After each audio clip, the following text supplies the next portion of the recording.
Desde que se inició todo este proceso judicial en contra de Álvaro Uribe Vélez, hoy condenado por los delitos de soborno y fraude procesal, condenado justamente a 12 años de prisión domiciliaria, a 8 años para que él no pueda ejercer cargos públicos en nuestro país, que tiene que pagar además una multa de más de 3.000 millones de pesos al Estado por haber cometido esos delitos, pues resulta que los de la oposición, el Partido Centro Democrático y también, más importante aún, en complicidad con los medios tradicionales de comunicación, han querido implantar una narrativa y han querido tergiversar a la opinión pública diciendo que supuestamente Álvaro Uribe Vélez fue una víctima en todo este proceso, que no tuvo garantías, que aquí hubo persecución política, hubo persecución judicial, que supuestamente la jueza Sandra Liliana Heredia estaba politizada, que supuestamente aquí en medio de todo esto, pues este es uno de los delitos menores, que él no tenía por qué estar pagando esa pena tan irrisoria como muchos uribistas lo han querido hacer ver,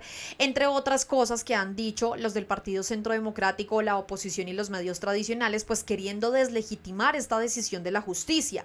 Esa misma justicia que supuestamente ellos dicen respetar, que dicen supuestamente honrar, pero resulta que este no es el caso porque la justicia falló en contra de Álvaro Uribe Vélez. No los veríamos en este mismo actuar si la justicia hubiera fallado a favor de él. Pues en medio de todo esto han salido también otro tipo de argumentos por parte de la oposición y de hecho justamente fue uno de los argumentos que escuché bastante el pasado 7 de agosto de 2025, día en el que la oposición salió a las calles y a diferentes plazas de nuestro país a decir que supuestamente Álvaro Uribe Vélez es inocente. El argumento que más he escuchado es decir como si le pasó a Álvaro Uribe Vélez nos puede pasar a cualquier colombiano. Sin embargo, pues se les olvida a los amigos uribistas y a los amigos del Partido del Centro Democrático que no todos los colombianos pensamos igual que Álvaro Uribe Vélez, que no todos los colombianos estamos pensando en sobornar y en manipular testigos, en ejercer fraude procesal, que no todos los colombianos estamos pensando en hacerle daño al contrario, como sí lo pensó Álvaro Uribe Vélez, en hacerle daño al senador Iván Cepeda, manipulando testigos, diciéndoles que les iban a dar determinada suma de dinero para que estos testificaran en contra del senador Cepeda. Se les olvida que no todos somos iguales al hoy condenado Álvaro Uribe Vélez. Pues frente a esto, Noticias Caracol decidió entrevistar a dos personas, dos juristas bastante reconocidos, tienen bastante trayectoria. Por un lado está el señor Alfonso Gómez Méndez. Él fue fiscal general de la Nación bajo el gobierno de Pastrana, fue también procurador bajo el gobierno de César Gaviria y fue ministro de Justicia bajo el gobierno de Juan Manuel Santos. Por este lado lo tenemos a él y por el otro tenemos al investigador, jurista, académico y profesor Rodrigo Upribni. De estos dos personajes bastante estudiosos, de estos dos hombres que exponen allí pues lo que ellos piensan respecto a este juicio, al llamado juicio del siglo, a esta decisión que por supuesto en los últimos días ha despertado bastante de qué hablar, pues hay bastante de qué mencionar frente a eso. Primero, ellos hablan de que sí hubo garantías, de que Álvaro Uribe Vélez sí tuvo garantías. Se habla también incluso de la sí politización que hubo en la Fiscalía General de la Nación bajo la Fiscalía de Francisco Barbosa, porque no hay que olvidar que Francisco Barbosa es bastante cercano al uribismo, al expresidente Iván Duque y por ende al Partido del Centro Democrático, que estos no son delitos menores, como incluso lo ha querido hacer ver la derecha, como de que pero si es que solamente sobornó, solamente es fraude procesal, ¿por qué tanto tiempo? ¿Por qué 12 años? Incluso prácticamente eso mismo lo quiso hacer ver allí el fundador del Pasquín de la revista Semana, al cual incluso le respondió con contundencia el investigador Rodrigo Upribni. Ya lo vamos a escuchar eso y por supuesto otras cosas que se dieron en medio de esta entrevista, que además hay que decirlo, las preguntas bastante amarillistas, bastante sesgadas, más hacia la derecha de nuestro país. ¿Cómo es que van a traer incluso aquí como un referente al fundador del Pasquín de la revista Semana, que es más que evidente de qué lado están ellos? Pero antes de irnos a que ustedes escuchen todo esto, porque me pareció bastante interesante esta entrevista, invitarlos como siempre a que vayan dejando su like, a que vayan compartiendo, a que se vayan suscribiendo. Un saludo muy especial a todas las personas que se van conectando y quiero que empecemos inmediatamente. Quiero que empecemos inicialmente con Alfonso Gómez Méndez, el exfiscal, exprocurador y exministro de Justicia. Yo quiero que ustedes escuchen la pregunta bastante tendenciosa y amarillista que realiza Juan Roberto Vargas, minimizando incluso un poco la trayectoria de la jueza Sandra Liliana Heredia.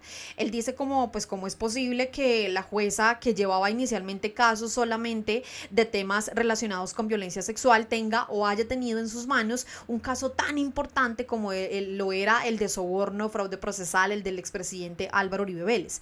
Y quiero que escuchen atentamente la respuesta que da el exfiscal, exprocurador y también exministro de Justicia Alfonso Gómez, porque deja completamente claro que aquí no debería haber cabida para la minimización y mucho menos para poner en riesgo la vida de la jueza Sandra Liliana Heredia. Empecemos de una, vean esto. Y quisiera que arrancáramos con la parte judicial y la parte jurídica de una decisión que fue trascendental. Y yo quisiera su primera opinión sobre la juez de conocimiento que tuvo que tomar esa decisión. Una señora juez que, hasta donde yo tengo entendido, solo atendía casos de violencia sexual en Bogotá, una juez de conocimiento. Y de un día para otro le toca enfrentar un juicio que prácticamente parte en dos, la historia judicial y política del país. ¿Cuál es su primera lectura y su primera aproximación de la actuación de una juez como ella?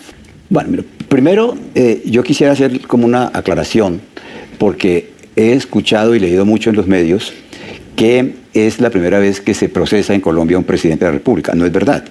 El proceso que se adelanta no tiene nada que ver con las funciones como presidente. Yo creo que, si uno podría decir, fue producto de la equivocación del presidente Uribe de haber abandonado su condición de expresidente y actuar como senador. Esa es como una primera precisión.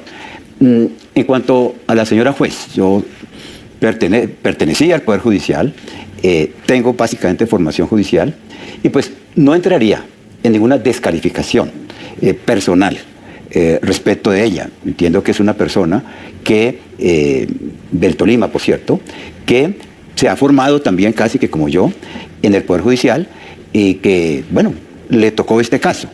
¿Qué diría yo muy preliminarmente sobre este supuesto? Merece todo el respeto como funcionaria. No me parece que tenga que haber respecto de ella descalificaciones personales.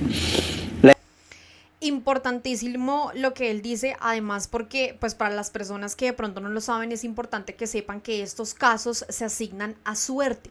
Es decir, no es que vamos a mirar a ver qué juez o qué jueza, en este caso, qué persona puede ser antiuribista, quién es petrista, quién es de izquierda, quién es uribista. No, porque además, incluso más adelante no lo traje aquí en estos fragmentos, pero justamente el señor Alfonso Gómez indica pues que evidentemente aquí no hay lugar para la politización porque todos actúan conforme a la ley y conforme a las pruebas. Entonces, que quede completamente claro también que aquí no hay cabida para las descalificaciones personales, para poner en riesgo la vida de la jueza Sandra Liliana Heredia, además porque él también lo indica allí, ella ha tenido una gran trayectoria. Pero sobre todo, aquí dentro de las preguntas también se habla y se le preguntó al doctor Alfonso Gómez sobre si habían habido garantías o no en este proceso judicial en contra de Álvaro Uribe Vélez. Y observen y escuchen atentamente lo que él dice, porque esto desmonta completamente lo que dice la derecha y el uribismo de que Álvaro Uribe Vélez no tuvo garantías, de que su defensa tampoco la tuvo, entre otras cosas que dicen única y exclusivamente para descalificar a la justicia y hacer ver a Álvaro Uribe Vélez como una víctima. Vean. Aquí hay algo indiscutible, doctor Gómez Méndez, y es que esta jueza logró sacar un juicio que parecía imposible en 6 meses, a pesar de los términos de prescripción. ¿A usted le parece que la actuación de esta jueza fue garantista con la defensa o, como lo escuchamos en algunas ocasiones del doctor Jaime Granados, ella atropelló a la defensa en algunos momentos con sus decisiones? Pues mire, por lo que yo vi, yo pensaría que las partes gozaron en el juicio mismo con todas las garantías. Hubo recusaciones, hubo incluso solicitudes de aplazamiento y yo no encontraría razones válidas para decir que, por ejemplo, hubo atropellos de parte de la juez en el manejo mismo de esa etapa del juicio que le correspondió seguir. Sí, doctor Alfonso. Hubo todas las garantías. Efectivamente, ahí el mismo doctor Alfonso Gómez lo dijo, y es que hubo recusaciones, hicieron jugaditas, hicieron maniobras y tuvieron absolutamente todas las garantías. Pero ahora quiero que pasemos al otro jurista, a Rodrigo Upribny. Yo quiero que escuchen ustedes atentamente porque justamente muchos dicen que supuestamente estos son delitos menores, que supuestamente aquí pues les parece irrisoria la pena que está pagando Álvaro Uribe Vélez respecto a los delitos cometidos, pero yo quiero que ustedes presten muchísima atención a la pregunta que hace Juan Roberto Vargas, incluso que le presten mucha atención a esa persona que él nombra, porque lo trae como un referente, y esa persona justamente es el fundador del Pasquín de la revista Semana. Escuchen atentamente esto, por favor. Usted pues nos habla de argumentos jurídicos absolutamente claros y se nota que es profesor, que lo explica de una manera bastante organizada, doctor Upribny. Pero usted decía al comienzo algo que es muy cierto y es digamos, lo sensible para una sociedad que es este tema, entenderlo. Y uno lo entiende, y quiero su opinión. Usted conoce a Felipe López, el gran periodista, el fundador de la revista Semana. Hace algunos días le concedió a María Isabel Rodero una entrevista en El Tiempo, hablando de este caso. Y esos referentes, ¿no?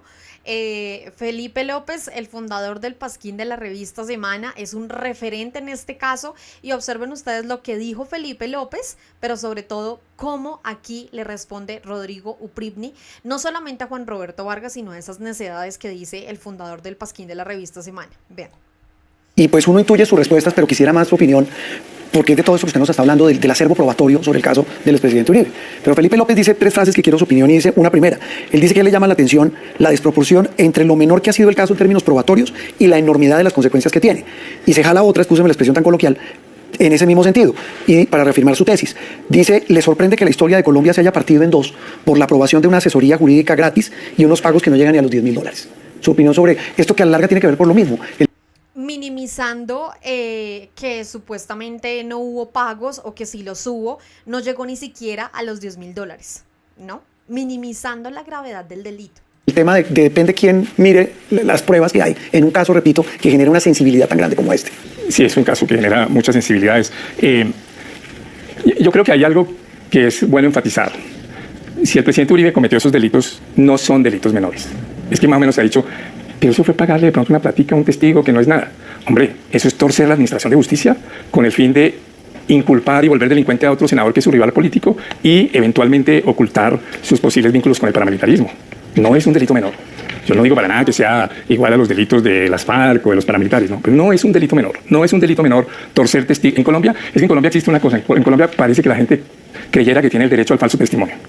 Yo voy donde los jueces me juran y digo cualquier cosa. No, falso testimonio es una cosa gravísima, debería ser una cosa gravísima, porque es inducir en error a la administración de justicia y de esa manera fomentar la impunidad. Entonces, torcer testigos y fraudes procesales no son delitos menores, y menos cuando con eso se busca inculpar al rival político y ocultar acusaciones de que formó grupos paramilitares. Entonces, no estamos frente a un delito menor eventual del presidente Uribe, sino frente a un delito grave. Entonces, ese argumento de que solo le pagaron $10.000 o tanto dinero no es para nada bueno. Tiene el gusto de las ironías de Felipe López, pero él es igual que su papá. A veces prefieren el efectismo que el rigor. Decir algo que sorprenda a la gente en vez de tratar de ser rigurosos. Yo puedo torcer a alguien por poquita plata, pero torcí la administración de justicia. Ese es el punto central. Eso no es menor. Eso es algo que deberíamos tomar en serio. Por eso yo no estoy de acuerdo con los que de la izquierda dicen, no, pero ese es por ahora un delito menor. No, para mí el delito de soborno de testigos y fraude procesal para lograr torcer a la administración de justicia no son para nada cosas menores.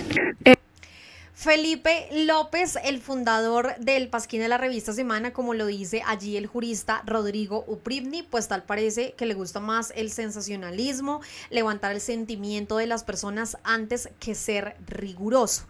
Continuemos, porque definitivamente ojalá tengan la oportunidad de escuchar absolutamente toda la entrevista. La pueden encontrar lastimosamente. Ustedes saben que nosotros pues no los invitamos a que vean los medios tradicionales, pero esta vez lo hacemos justamente por lo que dicen estos dos juristas, que es bastante importante. Incluso creo que para resumir incluso un poco de lo que sucedió, los dos están completamente de acuerdo en que hubo garantías y en que todo el proceso se dio de forma realmente transparente. Pero adicionalmente, en medio medio de todo esto también se ha hablado de que supuestamente las interceptaciones fueron ilegales. Aquí es donde viene ese argumento de la oposición en donde indican que supuestamente si esto le pasó a Álvaro Uribe Vélez, que nos puede pasar a cualquier persona. Incluso recuerdo mucho que cuando recientemente se dio la condena en contra de Álvaro Uribe Vélez, la concejal del Partido del Centro Democrático, Diana Diago, justamente concejal de Bogotá, ella indicaba que entonces ahora nos van a poder interceptar a absolutamente todos. Y pues aquí le decimos, le respondemos justamente con esto que dice el jurista e investigador y académico Rodrigo Upribny, que pues se evidenció un delito. Si Álvaro Uribe Vélez estaba cometiendo un delito, es más que obvio que no iban a pasar así como así por encima de él y que iban a hacer caso omiso respecto a esos delitos que posiblemente en su momento, digo posiblemente porque para ese tiempo pues estaba en investigación, que ya a hoy es un hecho de que Álvaro Uribe Vélez cometió un delito. Pero yo quiero que escuchen atentamente ese ejemplo que el investigador Rodrigo Upribny da respecto a esto que dicen los uribistas de que supuestamente además tampoco hubo una orden judicial, porque es lo que dicen. Aquí se desmiente completamente si hubo orden judicial, pero sobre todo el tema de las supuestas interceptaciones ilegales y que esas interceptaciones pues que no debían ser en este caso tomadas dentro de todo este juicio. Vean esto. Doctor Upribny, ¿cómo explicarle a un ciudadano del común que la Fiscalía de Francisco Barbosa pidió la preclusión en 2 ocasiones de este caso? Y con esas mismas pruebas, la Fiscalía de Luz Adriana Camargo pide la acusación y logra esta primera condena en primera instancia. ¿Cómo explicarle a un ciudadano del común que haya 2 posiciones tan distintas frente a un órgano encargado de investigar las mismas pruebas? Yo creo que Bueno, este fragmento es sobre lo de Francisco Barbosa. Vamos a escuchar una parte y nos vamos inmediatamente a lo del tema de las interceptaciones supuestamente ilegales. La explicación se vuelve fácil si uno pone todo el caso en perspectiva histórica. Si uno pone todo este caso en perspectiva histórica, lo que es absolutamente excepcional fueron esas solicitudes de preclusión. Eso fue lo absolutamente excepcional. ¿Por qué? Porque este caso nace, como es conocido, de las denuncias que hizo Iván Cepeda sobre el posible involucramiento de Álvaro Uribe en formación de grupos paramilitares, en especial del llamado Bloque Metro, y Uribe respondió con una denuncia penal ante la Corte Suprema contra Iván Cepeda por calumnia, por fraude procesal, por abuso de la función pública. La Corte Suprema, en una primera sala, que era una sala de la sala penal, una sala de instrucción creada para ese tipo de casos, decide archivar el proceso contra Cepeda. Dice, ahí no hay nada, él actuó conforme a sus funciones, era senador y hacía parte de la Comisión de Derechos Humanos y por eso visitaba las cárceles para ver las condiciones de los reclusos, y ahí se encontró con esa información y no ofreció nada ilegal. Pero por el contrario encuentra que Álvaro Uribe podría estar involucrado en delitos de soborno a testigos. Y es la Corte Suprema, en una sala de 3, unánime, que compulsa copias para que sea investigado Uribe. Primer momento. Luego de eso, ese caso, porque hay una reforma constitucional, ustedes recuerdan, por ese problema de la falta de doble instancia para los magistrados de la Suprema, entonces hay una reforma constitucional que crea una nueva sala, la sala de instrucción penal de la Corte Suprema, que es distinta. Son magistrados distintos. Son estos magistrados distintos los que, unos años después, en el 2020, dictan autodetención contra Álvaro Uribe. Para dictar autodetención contra Álvaro Uribe, conforme al procedimiento que había, con el cual se seguía el caso de él, que es el procedimiento que llama uno de la Ley 600, se necesitan indicios de, al menos 2 indicios graves de que la persona incurrió en delitos, es decir, en delito de fraude procesal y soborno a testigos. Entonces ya tenemos 3 magistrados de la Suprema de la primera sala que dicen posiblemente Álvaro Uribe está involucrado en delitos, 5 magistrados unánimes de la sala de instrucción que dice hay indicios graves de que cometió esos delitos, y ahí Uribe renuncia a la condición de senador para salirse de la Corte Suprema e ir a una fiscalía que estaba dirigida, todos lo sabemos, eso es, digamos, información pública, por un fiscal cercano al uribismo, amigo de Iván Duque y muy cercano al uribismo, que era Francisco Barbosa. Y aquí ya no son electos aleatoriamente, sino por eso es a dedazo. El fiscal dice, usted es el que me va a llevar este caso, él lo puede hacer, eso hace parte de la estructura jerárquica de la fiscalía. No como en el caso de los jueces, como en el caso de la jueza Sandra Leana Heredia, que a la suerte le tocó el caso de Álvaro Uribe Vélez. Con la fiscalía es distinto. Espero que hayan escuchado atentamente eso, porque aquí se está hablando ya de Francisco Barbosa, de esa maquinaria que ejerció la Fiscalía General de la Nación para que este caso se archivara, para que este caso pues no se investigara. Todo porque Francisco Barbosa era bastante cercano al uribismo, a Iván Duque y por ende pues al Partido Centro Democrático y a Álvaro Uribe Vélez. Y se lo da un fiscal, y ese fiscal decide, a pesar de que la Corte Suprema había dicho hay indicios graves, decide que no hay nada y que debe precluirse. Y entonces, como dice eso, ese caso llega a una jueza escogida, es así a la suerte, aleatoriamente entre las jueces del circuito de Bogotá, y una jueza dice, no, aquí ya hay evidencias para que se acuse, aquí usted no puede precluir. Entonces, debido a eso, el fiscal Barbosa lo asigna a otro fiscal, y ese otro fiscal vuelve a insistir en que haya preclusión, y entonces otra jueza, distinta a esa primera, también escogida al azar, esa otra jueza dice, no, aquí usted no puede precluir, aquí hay evidencia suficiente para acusar. Entonces, ellos deciden apelar ante el Tribunal de Bogotá la decisión de negar la preclusión, y una sala de 3 del Tribunal de Bogotá, escogidos aleatoriamente aleatoriamente, eso no es, eso se hace por sorteo. Esa sala de 3 en forma unánime dice, la jueza tiene razón, este caso no se puede precluir. Y es entonces frente a 3 negativas de preclusión que la nueva fiscal decide acusar, como diciendo, digamos, ahí me han dicho que acuse, los jueces han dicho que acuse y decide acusar. Entonces lo raro no es el cambio, que es lo que se ha tratado de mostrar para mostrar que habría una persecución política contra el presidente Uribe, que es que ahora está el gobierno Petro y que ahora está una fiscal ternada por el gobierno Petro y que resultó que era una jueza izquierdista. No, esa lectura no resiste, porque este caso pasó en 3 presidencias: la presidencia de Santos, la presidencia de Duque, cercano al uribismo, y la presidencia de Petro. Y pasó durante 4 fiscales: el fiscal Montealegre, el fiscal Néstor Humberto Martínez, el fiscal Barbosa y ahora el actual fiscal, sin contar los fiscales interinos en la mitad. Entonces yo creo que es una respuesta general del sistema judicial. ¿Que se pudieron haber equivocado? Sí, eso puede suceder que al final la sala de apelación del Tribunal de Bogotá diga no hay pruebas suficientes o la prueba tal es inválida, etcétera. Ahí puede haber discusiones. Pero incluso ahí intervino la Corte Constitucional. ¿Por qué intervino la Corte Constitucional? Porque hay un momento en donde después de renunciar al fuero, renunciar a la condición de senador, entonces los jueces dijeron, como ya había indagatoria y autodetención, esto equivale a una imputación en el nuevo procedimiento. Eso es un poquito difícil, pero para explicárselo al público, en Colombia coexisten aún 2 procedimientos. Un procedimiento que llamamos de ley 600, que es un procedimiento más inquisitivo, donde era esa idea de que hay una indagatoria, luego se resuelve situación jurídica, resolución de acusación, etcétera. Y el procedimiento de la ley 906, algo yo para los números de leyes irregular, que es el procedimiento acusatorio, en donde lo que hay es una imputación y a partir de eso hay una investigación y debe o precluir o acusar. Entonces, como salida de un procedimiento a otro, había el debate qué pasaba con lo que hizo la Suprema. Los defensores de Uribe querían que simplemente se rehiciera el proceso y los jueces de distancia dijeron no, aquí ya hay algo equivalente a una imputación, y por consiguiente la indagatoria con el auto de detención equivale a la imputación y por consiguiente se sigue con la imputación. Contra eso presentaron tutela y esa tutela llegó a la Corte Constitucional y la Corte Constitucional en sentencia de sala plena también confirmó que esa equivalencia de procedimientos era regular. Por donde se le mire, aquí el académico y jurista Rodrigo Upridny está diciendo que efectivamente todo se realizó conforme a la ley y que no cabe esa narrativa de que supuestamente la justicia está politizada, de que todo esto se da porque el presidente sea de izquierda, porque sea de otra corriente política contraria a la de Álvaro Uribe Vélez. No, todo se dio en el marco de la ley, pero sí queda completamente claro las maniobras y jugaditas por parte de la Fiscalía en la entonces Fiscalía de Francisco Barbosa. Continuemos con la pregunta que les indicaba anteriormente sobre el tema de lo de las grabaciones ilegales. Vean esto. Y el tribunal, Joana, puede, doctor Upridny, decir no las tenemos en cuenta porque fueron obtenidas de manera ilegal. Las grabaciones. Allí está preguntando Juan Roberto Vargas sobre las grabaciones. También cabe esa posibilidad claro, dentro del marco de la revisión que haga en segunda instancia. Claro que cabe, pero, porque digamos lo que se hace en un proceso de esos, y eso va a ser sin lugar a dudas uno de los elementos de apelación, es la aceptabilidad de ciertas pruebas. Digamos, lo que se hace en un proceso penal es en un determinado momento si hay controversia sobre ciertas pruebas, un testimonio que se hizo en audiencia, eso no hay mayor discusión, pero una interceptación de comunicaciones como esta admite una discusión jurídica, si quiere ahorita la hacemos, y entonces eso obviamente lo van a apelar y el tribunal puede decidir, no compartimos la decisión de la jueza, o puede avalarlas, y entonces una vez que las avala, entonces ya se tiene en cuenta y luego lo que se ve es el valor probatorio de esa prueba, o sea, que es lo que me permite probar. Pero yo creo que esta es una discusión compleja, esta es una discusión difícil, pero yo creo que lo que hizo la jueza, que también fue avalado por la Corte Suprema en el auto donde, o previamente al auto en donde ordenó la detención de Uribe, en donde también validó esas grabaciones, no es nada arbitrario, es sujeto a polémica, pero no es nada arbitrario. ¿Por qué? Porque realmente lo que se ha dicho es, eso fue absolutamente arbitrario porque no hubo orden judicial.